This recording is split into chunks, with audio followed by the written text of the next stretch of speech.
China को एक अलग रूट दे रहे हैं ट्रेड के लिए। और क्योंकि अमेरिका और चाइना की सर्द जंग चल रही है ट्रेड में, अमेरिका को इससे मसला है, वेस्ट को इससे मसला है।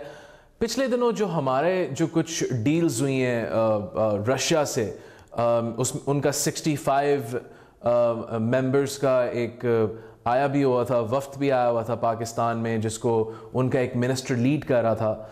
तो ये जो इतनी बड़ी जो डील्स हुई हैं इकोनॉमिक उनके साथ, आपको लगता है कि ये फर्दर हमारी रिलेशनशिप्स टाइट करेंगी अमेरिका के साथ, और ये जो FATF के मामलात हैं इनको और स्ट्रिक्ट होंगे हमारे साथ? वो आप किस तरह देखते हैं इसको?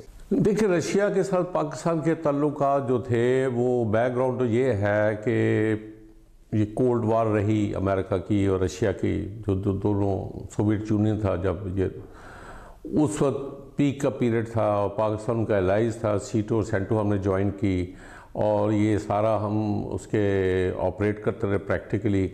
हमारी बेसिस जो थी वो इस्तेमाल करते थे अमेरिकन, और यहाँ तक कि हुआ कि पेशावर में जो हमारा एयर बेस थी वहाँ से U-2 जहाज़ उड़ा गया जो सर्वेलेंस के लिए, जासूसी के लिए इस्तेमाल हुआ, अमेरिकन ने किया। शायद उसका पाकिस्तान को इल्म भी नहीं था, जो रशिया ने मार गिराया। और उस वक्त के जो वहाँ रशियन प्रेसिडेंट थे खुर्शेव, उन्होंने थ्रेट भी किया कि मैंने गोल दायरा पाकिस्तान पेशावर के मुतल्लिक़ लगा दिया है, आइंदा हुआ तो मैं इसको एलिमिनेट वाइप आउट कर दूँगा पाकिस्तान के। तो यहाँ तक वो थ्रेट सिचुएशन थी। पाकिस्तान थ्रू आउट रहा बहरहाल over the period, cutting short, coming to the main point. अब सिचुएशन डिफरेंट हो रही है। अब इकोनॉमिकली रशिया के साथ उतनी उस तरह की कोल्ड वार नहीं है, लेकिन वो सिचुएशन नहीं है अमेरिका की, नंबर 1। नंबर 2, अब रशिया के बजाय वो चाइना को के प्रोग्रेस और एक्सपैंड कर रहा है और उसके अपने इंटरेस्ट हैं, तो उसको अमेरिकन जो हैं ज़्यादा टफ टाइम देने की अप्रोच फॉलो कर रहे हैं। वो अप्रोच इस हाल से कर रहे हैं। रशिया के साथ हमने काफ़ी अर्से से कोशिश शुरू की है कि जी उस हमारे हालात जो हैं वक्त ताल्लुकात आगे से बेहतर हो जाए, और वो बेहतर हो रहे हैं। लेकिन मैं ये नहीं समझता कि एक तो वो जो है अभी तक उसकी रशिया की नज़र में अभी भी India is much more important than Pakistan. तो वो उस हवाले से पाकिस्तान के साथ एक तो ट्रेड के हवाले से इतना बड़ा इंटरेस्ट नहीं है, इतनी बड़ी अमाउंट नहीं है, लेस दैन $1 बिलियन, कुछ 600-700 मिलियन डॉलर्स प्रॉब्ली, या 800 से ज़्यादा नहीं है ट्रेड का पाकिस्तान का रशिया का है। लेकिन कुछ स्नैक थे, मसलन ये जब सोवियत यूनियन था उस वक्त हमारी कोई टेक्सटाइल एक्सपोर्ट्स थी, और यहाँ बैंक खोला था रशिया ने, और उसमें उनके जो पैसे थे वो सोवियत यूनियन टूट गया और वो स्टक हो गया मामला। इन्होंने इंडस्ट्रियलिस्ट ने नेशनल बैंक के जो अकाउंट्स से उसको फ्रीज करा, स्टे ले लिया। वो काफ़ी देर का इशू चल रहा था। वो रिसेंटली सारा रिजॉल्व हो गया, पिछले 2 साल में मेहनत हुई, 2-2.5 साल में, और वो पाकिस्तान उसमें उनको पे बैक जो उनकी अमाउंट है वो जो एक रखना था वो दूर हो रहा है।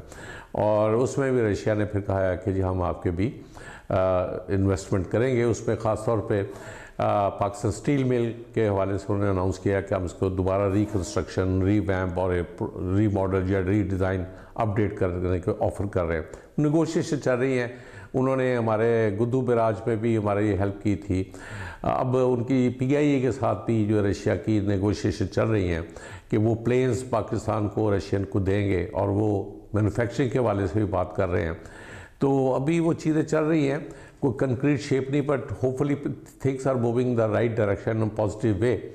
और कई चीज़ें हैं जो पाकिस्तान एक्सपोर्ट कर सकता है रशिया को काफ़ी, ख़ास तौर तो तुम्हारी एग्रीकल्चर प्रोड्यूस या टेक्सटाइल, या तीसरी जो है ये फ्रूट्स वगैरह इस तरह की आइटम्स हैं जो we could export to them. तो वो बेहतर हो रहे हैं। उसमें रशिया ने हमें कोई हेलीकॉप्टर्स या कुछ वेपनरी भी दी है। थिंग्स आर इम्प्रूविंग, लेकिन अभी भी वो कंपैरेटिवली स्पीकिंग कोई इतना बड़ा हमारा ट्रेडिंग पार्टनर नहीं है, ना ही वो उस हद तक वो इंडिया को इग्नोर कर सकता है कि जी वो उसकी कॉस्ट पे हमारे साथ ताल्लुका बनाए। वो एक लेवरेज के तौर पर यूज़ कर सकता है, क्योंकि इंडिया का रुझान मोदी साहब की गवर्नमेंट के बाद अमेरिका के साथ बहुत ज़्यादा हो गया। उसको इधर पाकिस्तान को इधर लेवरेज के तौर पर इधर देते हैं, लेकिन स्टिल ये है कि एटलीस्ट नेगेटिव रोल अब बहुत कम है, पॉजिटिविटी बढ़ रही है। तो इस लिहाज से इससे वेलकम फेज वी आर